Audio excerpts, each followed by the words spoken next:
model 579 comes with one key for cab doors, ignition, and the optional sleeper storage compartment.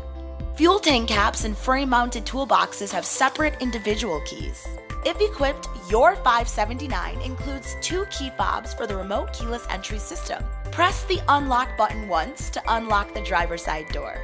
Pressing the unlock button a second time within 5 seconds will unlock the passenger door. To lock, press the lock button once. Depending on the option your truck is equipped with, your seat has up to 10 different controls. Controls for upper and lower lumbar adjustment are located on the side of the seat, as well as an optional bolster adjustment. Adjustment for the thigh support and seat pan angle are located in the front of the seat. Other controls available include seat fore and aft, seat suspension stiffness, seat height, recline, and express down to exit the vehicle with ease without the seat auto-returning to the pre-selected height. The exterior lighting self-test allows you to verify light functionality from outside your truck. To complete the test, follow these steps. Park the vehicle and set the parking brake. Turn the key to the on position. Press the light test switch on the dash.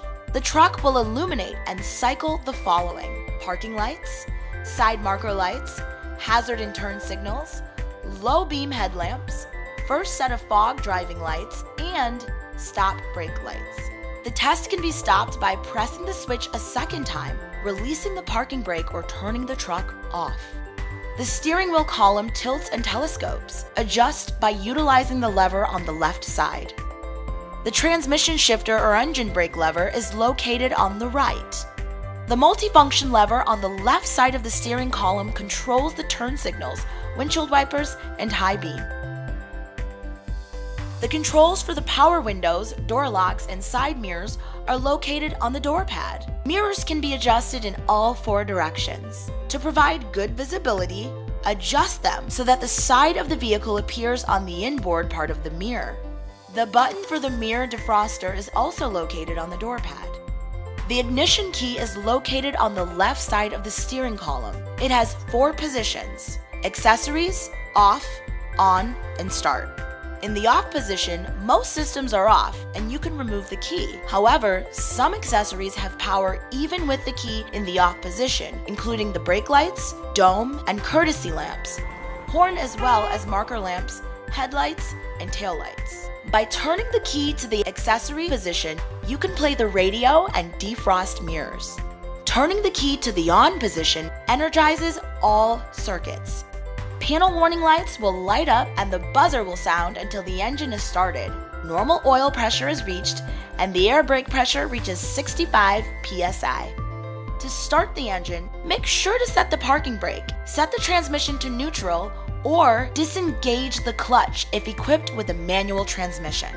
Turn the key to start and release the key after the engine starts. If anti-theft is enabled, you will need to enter the passcode. The multifunction steering wheel is designed to be comfortable and to put all controls at your fingertips. The controls on the left side manage vehicle functions, cruise control, and optional features such as the road speed limiter, adaptive cruise control, and predictive cruise control. The controls on the right side are used to scroll through the display and for audio adjustments.